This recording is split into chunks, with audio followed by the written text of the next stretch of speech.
요한복음 15장 5절로 8절을 읽겠습니다. 요한복음 15장 5절로 8절. 나는 포도나무요 너희는 가지라. 그가 내 안에 내가 그 안에 거하면 사람이 열매를 많이 맺나니 나를 떠나서는 너희가 아무것도 할 수 없습니다. 사람이 내 안에 거하지 아니하면 가지처럼 밖에 버려져 마르나니 사람들이 그것을 모아다가 불에 던져 사르느니라. 너희가 내 안에 거하고 내 말이 너희 안에 거하면 무엇이든지 원하는 대로 구하라. 그리하면 이루리라. 너희가 열매를 많이 맺으면 내 아버지께서 영광을 받으실 것이요 너희는 너의 제자가 되리라. 아멘. 빌립보서 3장 1절을 한번 먼저 보고 오십시다. 빌립보서 3장 1절 321페이지를 한번 보십시다. 321페이지 빌립보서 3장 1절. 끝으로 나의 형제들아 주 안에서 기뻐하라. 너희에게 같은 말을 쓰는 것이 내게는 수고로움이 없고 너희에게는 안전하니라. 주 안에서 기뻐하라 그랬습니다. 그리고 같은 말을 쓰는 것이 내게는 수고로움이 없고 너희에게는 안전하다. 기뻐하라고 하십니다. 빌립보서 4장 4절을 보십시오. 주 안에서 항상 기뻐하라. 내가 다시 말하노니 기뻐하라. 데살로니가전서 5장 16절을 우리가 잘 압니다. 항상 기뻐하라. 쉬지 말고 기도하라. 범사에 감사하라. 기뻐하라. 기뻐하라. 기뻐하라. 내가 다시 말하노니 기뻐하라. 너에게 같은 말을 쓰는 것이 내게는 수고로움이 없고 너에게는 안전하다. 같은 말을 내가 계속한다. 기뻐하라. 여러분 기뻐하고 살기 원하는데 그게 그냥 되어지느냐 이 말이야. 이 세상은요 풍지풍파가 많았어요. 절대 기쁨이 없습니다. 참 평안이 없습니다.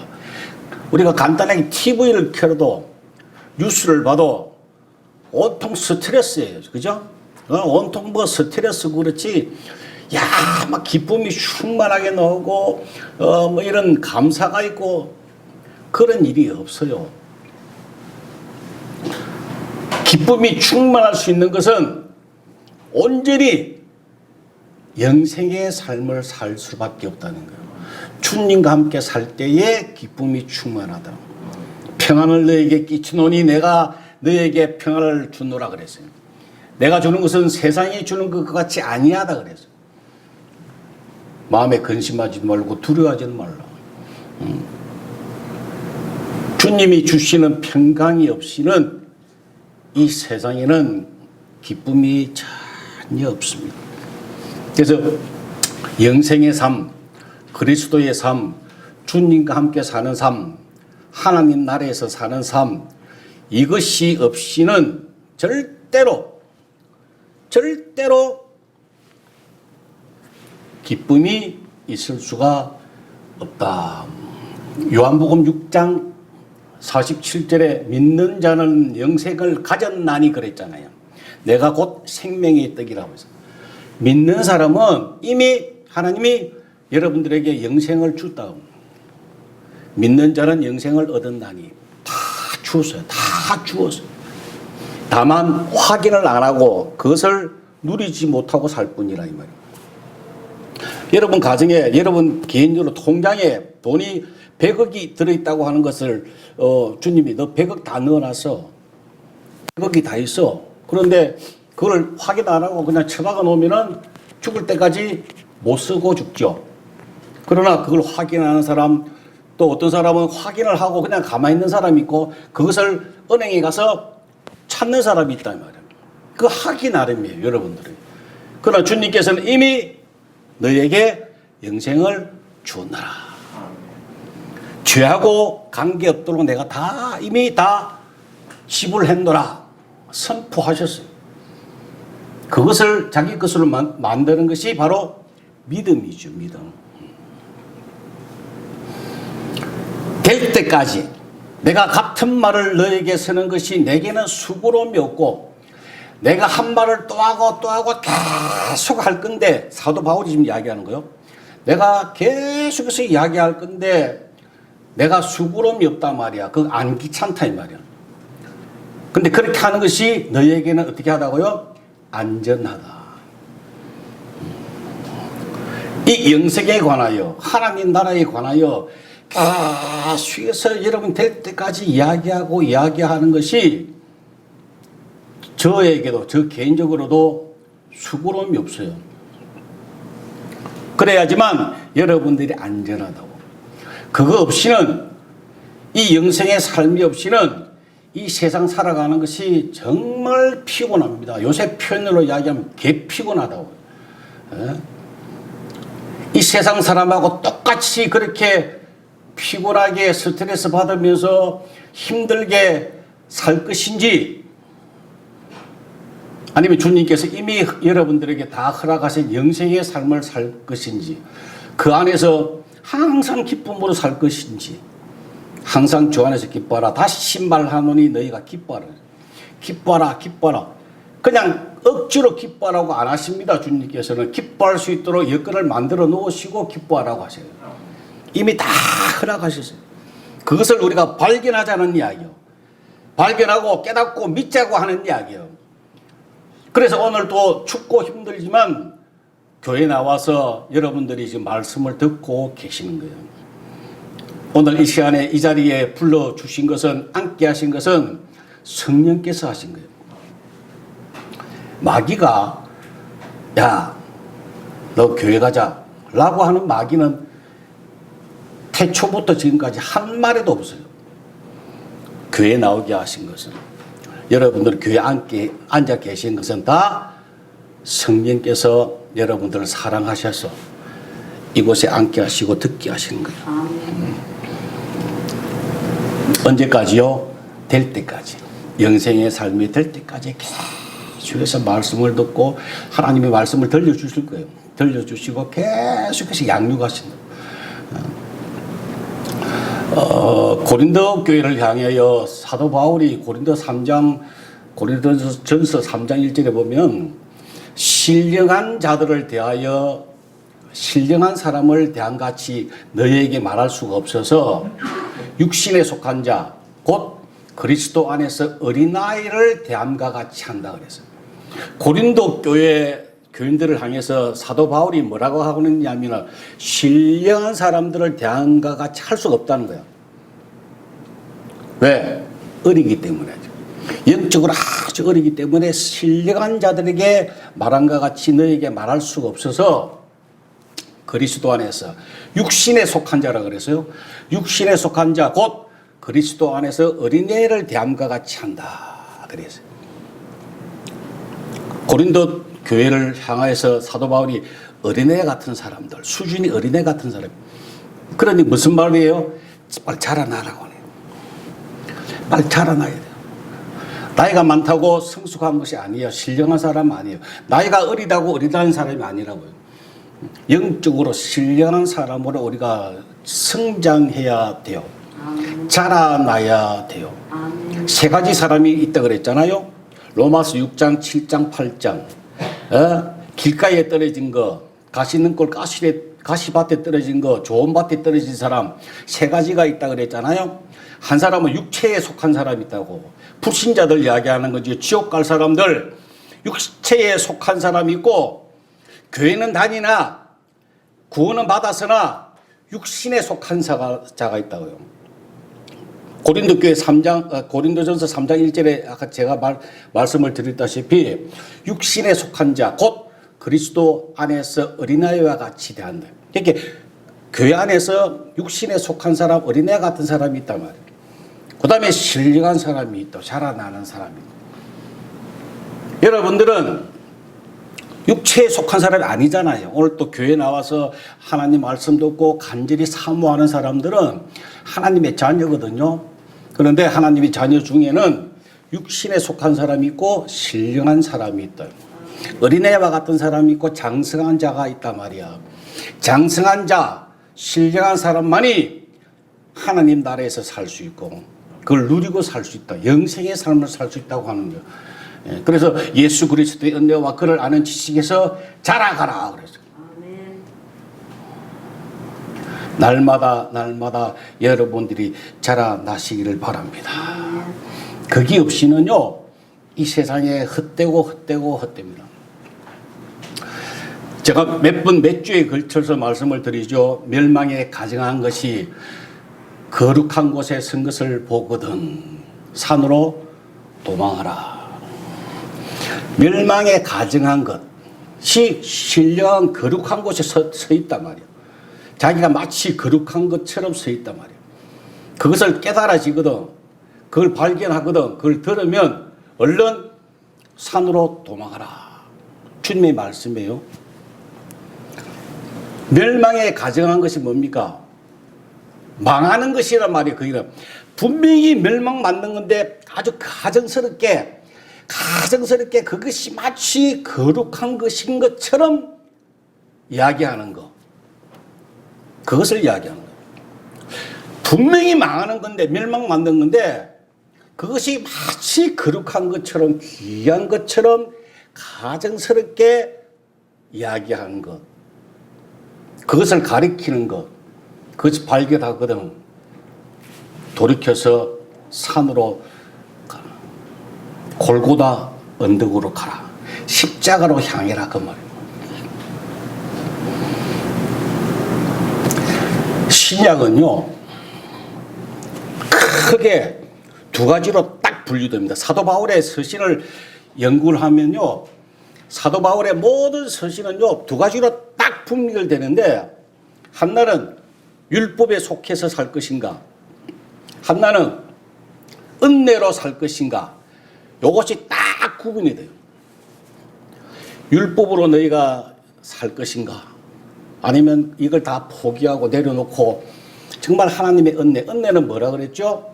우리가 할 수 없는 거, 전혀 할 수가 없고 알 수도 없고 그런 거, 그럼에도 불구하고 주신 것을, 그것을 받는 것을 은혜라고 하잖아요. 내가 할 수 있는 것은 아니에요. 100% 할 수 있는 것을 주님이 주신 것을 그걸 은혜라고 합니다. 그래서 우리 은혜로 사느냐 율법으로 사느냐 이 두 가지가 딱 나눠요. 근데 희한한 것은 아직도 율법으로 사는 것이 멋있게 보인다니까요. 거룩한 곳에 서 있다니까요. 멸망에 가증한 것이. 그렇게 살아가는 것이 아주 멋있는 것처럼 보인다니까요. 그렇게 가리킵니다. 매주마다 그렇게 설교합니다. 들어보세요. 분석해 보면은 거의 대부분이 율법으로 설교하고 있습니다.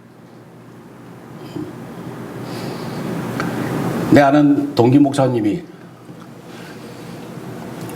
전도사 때부터 아주 그냥 청교도적인 그런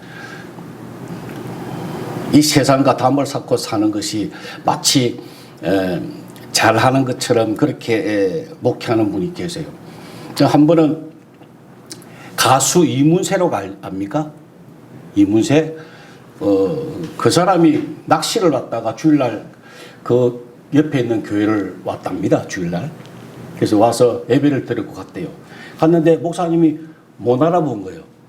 이문세인지 뭐 아무도 모르니까 집사님들이 뭐 이문세 아니냐고 하니까 그래 가수냐고. 그래서 갔대요. 그래 놓고 우리한테 자랑을 하는 거예요. 나는 전혀 이문세가 누군지도 모른다고. 그래서 왜 모르냐 내가 물었더만 TV도 나 잘 안 보고 그런 거 잘 신경을 안 쓴다고 아주 자랑스럽게 이야기를 하더라고요. 이제 꽤 지났습니다. 한 20년 지나서는 요새 많이 후회를 하지요. 그 목사님도. 근데 그런 목사님들이 많아요. 마치 이 세상과 구별하고 담을 쌓고 사는 것이, 그것이 아주 자기는 잘하는 것처럼 청결한 사람, 이 세상과 구별되는 사람인 양 그렇게 착각하고 사는 사람들이 생각보다 많습니다. 여러분, 잘 보세요.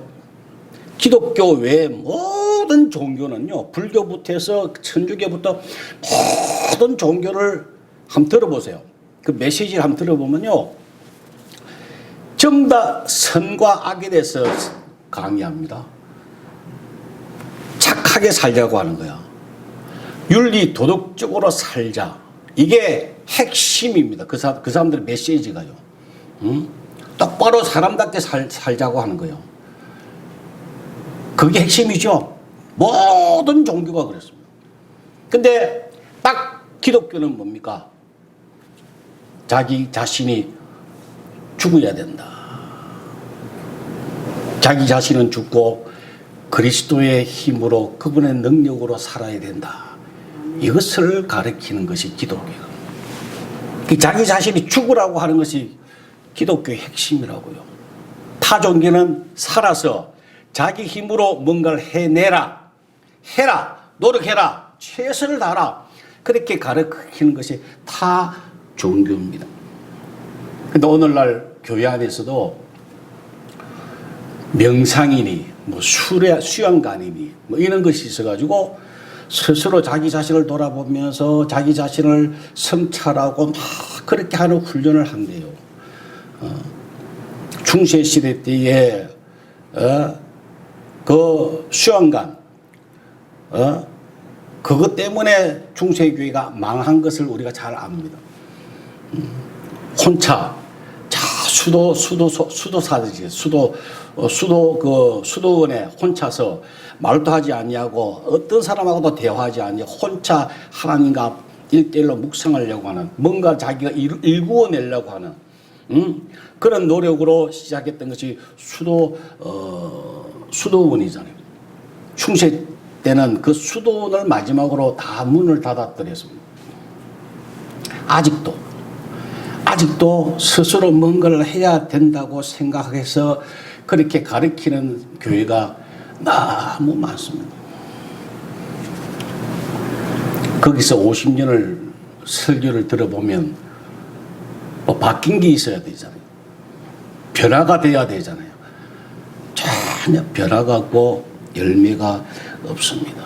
그것이 바로 멸망에 가증한 것이 거룩한 곳에 서 있는 꼴이다 그 말이에요. 오늘도 그런 사람들이 얼마나 많은지 그걸 깨달으면 얼른 돌이키라 그 말이에요. 이런 마태복음 7장 22절 이하에 보면은요, 주님께서 물으실 때에 사람들이 뭐라고 하고 있습니까? 우리가 주의 이름으로 선지자 노릇하며 귀신을 쫓아내고 능력을 행하지 않았습니까? 그래서 여러분 선지자 노릇을 했대요. 귀신을 쫓아내었답니다. 능력을 행했답니다. 누가요? 우리가. 그 주어가 뭐냐면은 우리가 내가 했다고 하는 거예요. 내가. 여러분 내가 했다 그러면은 주님께서 다 물리치시는 거예요. 내가 했다고 하는 사람은 그 즉시 사단에게 속한 거예요. 주님에게 속한 것이 아니다 그 말이에요. 제가 부흥사 그 협회 좀 있을 때에 부흥사들이 옛날에 그런 이야기를 참 많이 했어요. 아마 철두철미하게 자기는 새벽기도 한 번도 빠진 일이 없고 죄를 지어본 일이 없고 철두철미하게 신앙생활 순종 잘하고 담임 목사님 말씀 무조건 순종하고 말씀 하루에 꼭 읽고 매일 기도하고 그렇게 자랑들을 많이 하는 분들이 참 많았어요.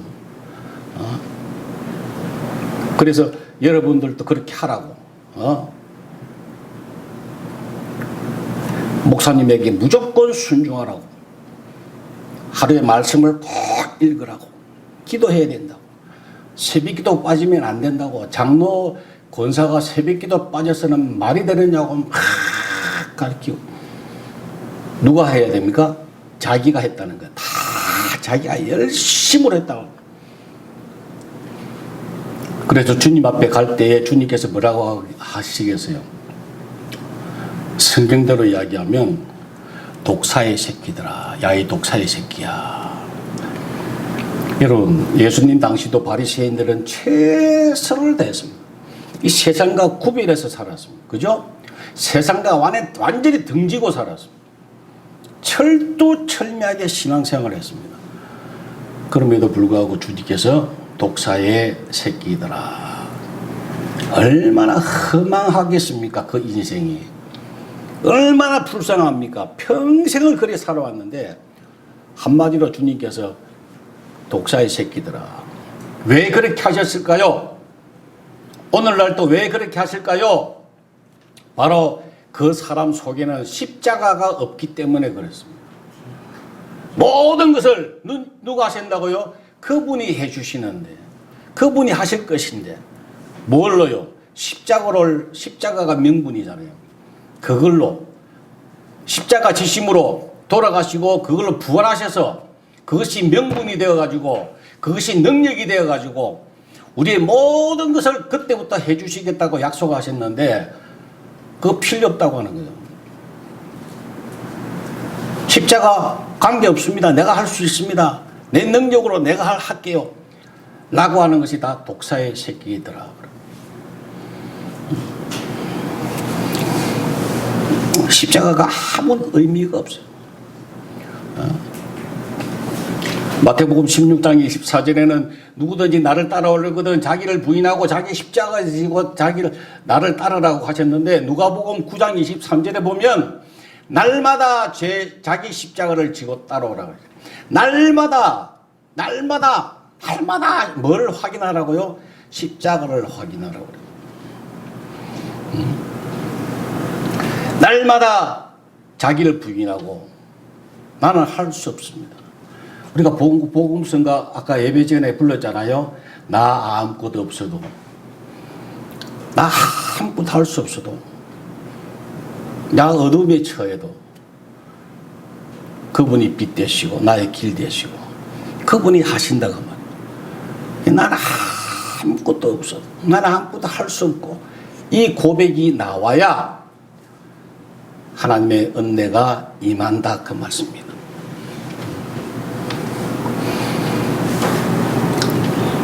십자가가 없으면 하나님 나라도 없고 영생의 삶도 없고요. 그러면 기쁨도 없습니다. 성경은요, 성경을 보고 연구하면 연구할수록 참 놀라운 게, 여러분 성경을 보면요, 마태복음 보면은 하나님 나라에 대하여 마태복음은 하나님 나라에 대해서 4번 나와요. 근데 나머지는 천국이라 나와요. 천국이 가까이 왔느니라, 천국이 너희 것이니라, 그 천국이라고 표현을 있어요. 근데 마가복음, 누가복음은 전체 하나님 나라라고 기록이 되어 있어요. 요한복음은 영생, 생명, 뭐 이렇게 기록이 되어 있죠. 같은 뜻이죠. 다 같은 뜻이에요. 근데 왜 마태복음에 하나님 나라가 4분만 기록이 되어 있고 나머지는 다 천국이라 기록되어 있는가? 헤르말 레겔보스라고 하는 그 하나님 나라라고 한 책을 보니까요, 그 이유에 대해서 이렇게 기록이 되어 있더라고. 이 유대인들을 위하여 기록된 것이 마태복음이거든요. 마태복음은 유대인들을 위하여 기록이 되어 있어요. 그런데 이 유대인들을 머리에는요, 하나님이라면 굉장히 어려워요. 하나님 그럼 굉장히 부담이 있다고. 그래서 글을 써도 성경을 기록해도 하나님이라고 하는 단어가 나오면 굉장히 두려워하고 떨고, 그래서 하나님 나라라고 기록이 되어야 되는데 부담이 되니까 그것을 천국이라고 기록을 했노라, 그렇게 돼 있더라고요. 하여간에 마태복음도 마찬가지고 마가, 누가, 요한 전체다가 하나님 나라에 관하여, 영생에 관하여, 생명에 관하여 기록이 집중되어 있습니다. 그렇게 살아라. 이게 핵심이다 그 말. 온통 주제가 뭐라고요? 나와 함께 살자. 이게 주제예요. 그냥 주님께서 나와 함께 살자. 그렇게 하면 오늘 본문에 요한복음 15장 7절에 보니까 그렇게 하면 나머지 거는 다 이루게 하시겠다 그 말. 그게 가장 전제 조건이에요. 나와 함께 살자. 그것만 되면 나머지는 걱정하지 말아라. 쉽게 이야기하면 그 말씀이에요.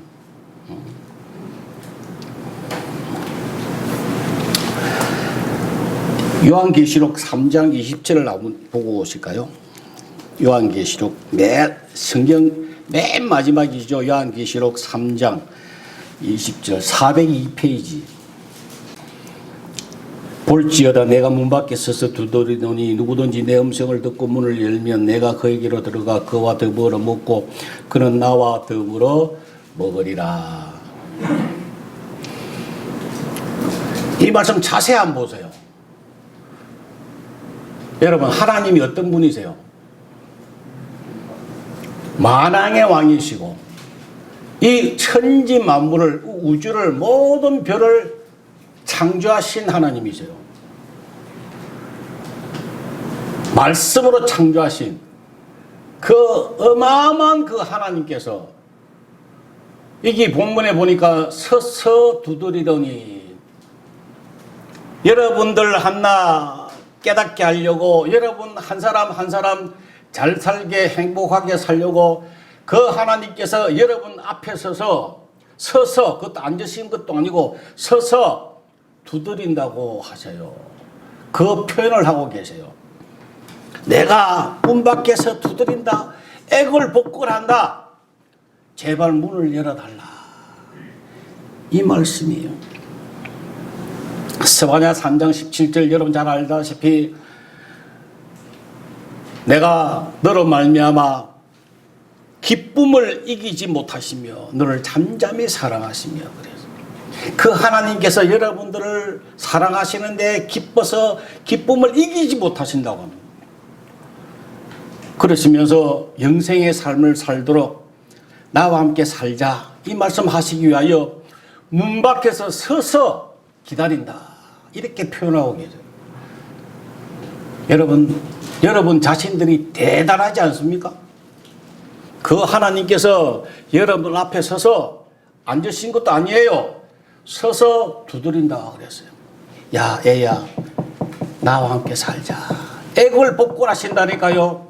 아버지가 탕자를 기다리신 것 같은 똑같은 심정으로 오늘 돌아오나 내일 돌아오나 둘째 아들이 돌아오나 언제 돌아오나 그 애타는 심정으로 서서 기다리시는 그 아버지의 심정처럼 여러분들에게도 계속해서 애야 문 열어라 나와 함께 살자.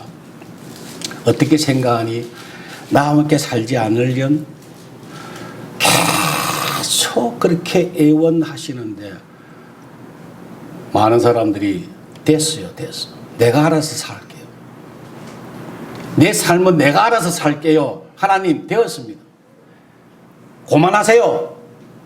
내 힘으로 내가 알아서 율법 지키고 내가 알아서 계명 지키고 내가 열심히 신앙생활 잘 하겠으니 하나님은 신경 끄세요. 그렇게 많은 사람 오늘날 현대 교인들이 그렇게 살고 있습니다. 하나님께서는 계속해서도 우리에게 애걸복걸하시는 거예요. 제발 문 열고 내 아들아 내 딸아 나와 함께 살자. 그러면 너희 기쁨이 충만하리라. 그렇게 하시는 거예요. 여러분 마음의 문을 여시기를 바랍니다. 오늘 본문으로 다시 돌아왔어요. 요한복음 15장 7절에 보니까 너희가 내 안에 거하고 내 말이 너희 안에 거하면 방법이 뭐냐 하면 하나님의 말씀이 내 말이 너희 안에 거하면 이렇게 하셨어요. 하나님의 말씀이 우리와 함께 계시면 되는 거예요. 시작이에요. 사실은. 여러분 잘 기억하세요. 하나님의 말씀이 있는데 이 말씀을 듣고 깨달아지면 아하 아멘 깨달아지면 이제 하나님의 은혜가 시작되는 거예요. 깨달아지면 그 다음에 하나님의 말씀을 듣고 보고 믿어지면 그거는 완성이 되는 거예요. 다 된 거예요.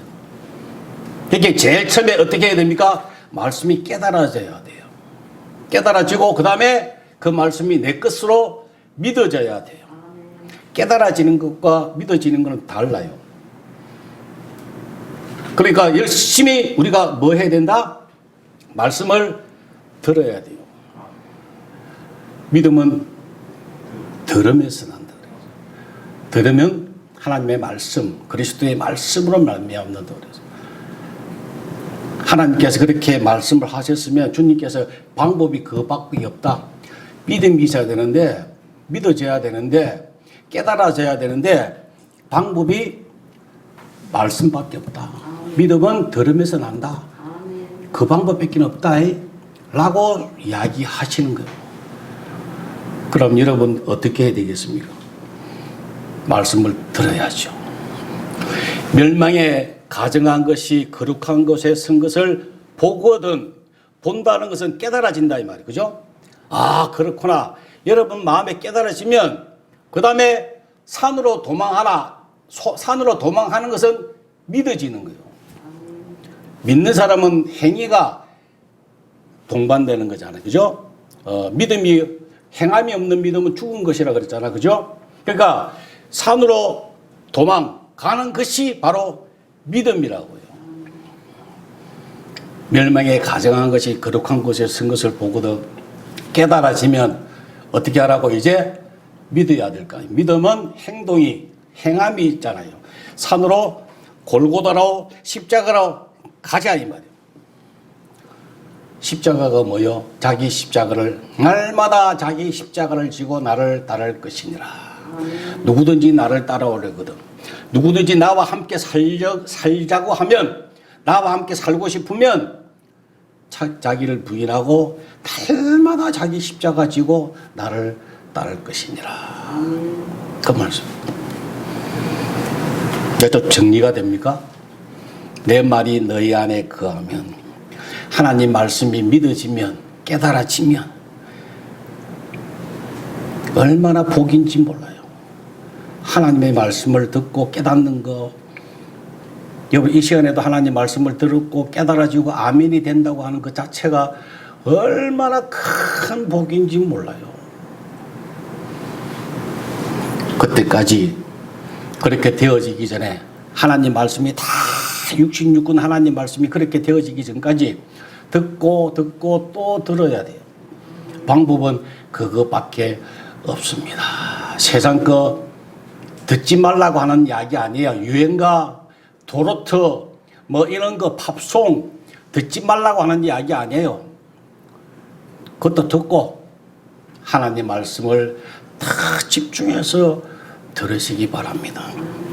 그러고 말씀이 깨달아지면, 아하, 이런 말씀이구나 라고 무릎이 쳐지면 그것이 믿어질 때까지, 내 것으로 믿어질 때까지 구하고 찾고 두드려야 돼요. 갈라디아서 2장 20절에 내가 그리스도와 함께 십자가에 못 박혔나니 그런즉 이제 내가 사는 것이 아니요 오직 내가 그리스도 안에서 산다 그랬잖아요. 그것이 깨달아지면, 사도 바울이 이야기한 것을 깨달아지면 이제 시작하는 거예요. 근데 그것이 바로 나에게 적용이 되는 것이, 야, 내가 그리스도와 함께 죽었구나 라고 깨달아지고 믿어지는 것이 바로 믿음이라니까요. 사도 바울이 깨닫는 거하고 내가 깨닫는 거하고 달라요. 사도 바울이 그렇게 이야기를 하면 우선 깨달아져야죠. 우리가. 아하, 그렇구나. 그것이 내 것이 되기 전까지 내 것이 아니에요. 내가 그리스도와 함께 십자가에 못 박혔나니, 그래, 내가 주님과 함께 죽었어 라고 믿어질 때까지 구하고 찾고 두드리고 하나님 믿음 주옵소서, 그렇게 날마다 발버둥치는. 그래서 2022년도는 여러분들 심령이 날마다 우리 손자 자라나듯이, 우리 손자가 막 눈만 뜨면 일주일마다 보면 달라지잖아요. 애들, 그죠? 손자가 막 달라져요. 그와 마찬가지로 여러분들도 영적으로도 어린아이가 같은 사람들이 이제는 점점점 장성한 자가 되는 여러분 되시기를 주의 이름으로 축원합니다. 기도하겠습니다. 아버지 감사합니다. 오늘 또 듣게 하시고 깨닫게 하신 것 감사합니다. 이제 믿어지기를 원합니다. 주님 도와주옵소서. 날마다 하나님 말씀을 듣기 원합니다. 찾고 구하고 두드릴 수 있도록 성령님 연약한 죄들 도와주옵소서. 예수님의 이름으로 기도 올리옵나이다. 아멘.